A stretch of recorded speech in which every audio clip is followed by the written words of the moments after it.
नमस्कार विद्यार्थी मित्रांनो अखेर LLB 3 इयर कॅप राउंड 3 चं कॉलेज अलॉटमेंट रिलीज झालेलं आहे आणि आपल्याला कोणतं कॉलेज अलॉटमेंट झालं हे कसं चेक करायचं आणि जर आपल्याला सीट भेटली असेल, कॉलेज अलॉटमेंट झालं असेल, तर ते फ्रीज कशी करायची याविषयीची माहिती आपण या व्हिडिओमध्ये पाहणार आहोत. मित्रांनो, व्हिडिओ सुरू करण्यापूर्वी तुम्ही जर चॅनलला नवीन असाल तर चॅनलला सबस्क्राईब करा, आपल्या टेलिग्राम आणि व्हॉट्सअप चॅनलला जॉइन करा. असेच नवीन महत्त्वपूर्ण अपडेट तुम्हाला भेटत राहतील. चला तर सुरू करूयात व्हिडिओ. तर मित्रांनो, ज्याची आपण 5 वाजल्यापासून वाट पाहत होतो ते म्हणजे LLB 3 इयर कॅप राउंड 3 चं कॉलेज अलॉटमेंट आणि फायनली हे अलॉटमेंट आता झालेलं आहे. या ठिकाणी पॉपअप देखील आलेला तुम्हाला दिसत असेल की LLB 3 year CAP round 3 college allotment पहा इथं CAP round 3 allotment list has been published. तर मग आपल्याला कुठलं कॉलेज भेटलंय हे जर पाहायचं असेल तर आपल्याला जायचं आहे कॅन्डिडेट लॉगिन मध्ये. मी लाईव्ह प्रोसेस तुम्हाला दाखवतोय. कॅन्डिडेट लॉगिन मध्ये गेल्यानंतर तुम्हाला तुमचा इथे लॉगिन आयडी आणि पासवर्ड टाकून साइन इन या बटनावरती क्लिक करायचं. जसं तुम्ही साइन इन या बटनावरती क्लिक करता तर तुमच्या समोर अशा प्रकारे हे पेज ओपन होणार आहे आणि इथं जर पाहत असाल तर कॅप राउंड 3 आणि इथं कॉलेजचं नाव हे आलेलं आहे. तर आता या ठिकाणी अनएडेड कॉलेज हे भेटलेलं आहे. Seat accepted status not given आहे, seat accepted fee paid status not paid आहे आणि ऍडमिशन स्टेटस नॉट ऍडमिटेड. जर तुम्हाला कॉलेज भेटलं असेल, अलॉटमेंट झाले असेल तर इथे कॉलेजचं नाव येणार आहे आणि थर्ड कॅप राउंड मध्ये देखील कॉलेज अलॉटमेंट झालं नसेल तर या ठिकाणी not allotted in cap round 3 असं येणार आहे. मग जर अलॉटमेंट झालं नसेल तर आता आपण काय करायचं आहे याविषयीचा व्हिडिओ बनवलेला आहे. त्याची लिंक डिस्क्रिप्शन बॉक्स मध्ये आणि वरती आय सेक्शन मध्ये तुम्हाला भेटून जाईल. तो पाहून घ्या, तुम्हाला पुढची प्रोसेस समजून जाईल.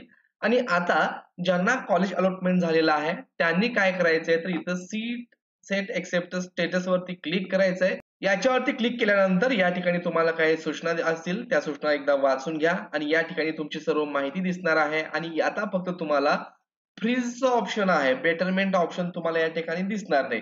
तर तुम्हाला फ्रीज या पर्यायावरती क्लिक करायचंय. तुम्हाला परत एकदा विचारेल की तुम्ही शुअर आहात का तुम्हाला फ्रीज करायचंय का, आणि फ्रीज करायचं असेल तर ₹1000 भरायचे. मी पाठीमागे सांगितल्याप्रमाणे जर याच्यापूर्वी तुम्ही ₹1000 फी भरली असेल तर तुम्हाला परत ₹1000 भरायची गरज नाहीये. समजा एखाद्या विद्यार्थ्यानं बेटरमेंट केलं होतं परंतु परत सेकंड राउंडला तेच कॉलेज भेटल्यामुळं त्याने कॉलेज ऍडमिशन घेतलं नसेल आणि थर्ड कॅप राउंडला त्याला आता कुठलं तर दुसरं कॉलेज भेटलंय तर त्याला परत ₹1000 भरावे लागणार नाहीत. ही ₹1000 फी जी आहे ती वन टाइम आहे. आता पुढे आपल्याला प्रोसीड करायचं आहे. प्रोसीड केल्यानंतर तुमचं या ठिकाणी नाव येईल आणि कशासाठी फी आहे ते देखील येईल.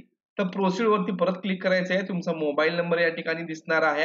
परत कंटिन्यू तुम्हाला करायचं आहे आणि इथं pay with QR UPI code यानं तुम्ही इथं जनरेट QR कोड करून पेमेंट करू शकता. आणि पेमेंट केल्यानंतर मित्रांनो तुम्हाला या ठिकाणी प्रिंट अलॉटमेंट लेटर यावरती क्लिक करायचं आहे. Letter print allotment letter select करायचं आहे आणि या ठिकाणी तुम्ही फी पेड केल्यानंतर यात आता इथं सीट एक्सेप्टेड स्टेटस फ्रीज झालेलं आहे. परंतु मी फी भरलेली नाही त्यामुळे नॉट पेड आलंय. फी भरल्यानंतर इथं पेड असं येईल आणि जेव्हा तुम्ही ऍडमिशन घ्याल तर इथं ऍडमिटेड असं रिमार्क येणार आहे. तर तुम्हाला इथं प्रिंट अलॉटमेंट लेटर याचं प्रिंट काढून घ्यायची आहे.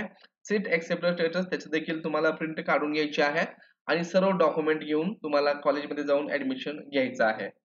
कोणते कोणते डॉक्युमेंट ऍडमिशनसाठी लागतात याविषयीचा स्वतंत्र व्हिडिओ आहे. त्याची देखील लिंक मी तुम्हाला डिस्क्रिप्शन बॉक्समध्ये आणि वरती आय बटन मध्ये देतोय.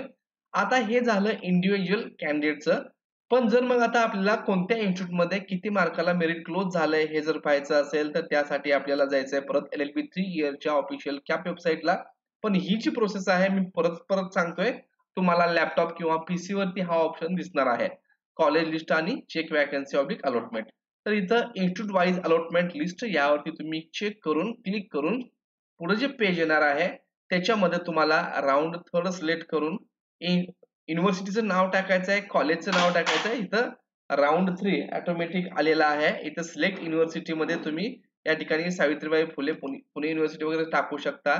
त्यानंतर सिलेक्ट कॉलेज या ठिकाणी तुम्हाला ILS GLC जे काही ज्या युनिव्हर्सिटीमध्ये तुम्हाला चेक करायचं आहे तर इथं शो अलॉटमेंट लिस्ट यावरती चेक केल्यानंतर तुम्हाला त्या कॉलेजमधलं अलॉटमेंट दाखवेल. तर मी जसं म्हटलं होतं की थर्ड कॅप राउंड मध्ये पुन्हा एकदा मेरिट वाढण्याची शक्यता आहे. सेकंड कॅप राउंड मध्ये हे मेरिट थोडंसं 98.50 समथिंग आलेलं होतं तर परत एक 99.21% ला वर गेलेलं आहे. तुमच्या आवडत्या कॉलेजचं, हव्या असलेल्या कॉलेजचं या ठिकाणी तुम्ही अलॉटमेंट चेक करू शकता. मित्रांनो, व्हिडिओ नक्कीच हेल्पफुल वाटला असेल तर चॅनलला लाईक करा, सबस्क्राईब करा, तुमच्या मित्रांना शेअर करा. धन्यवाद.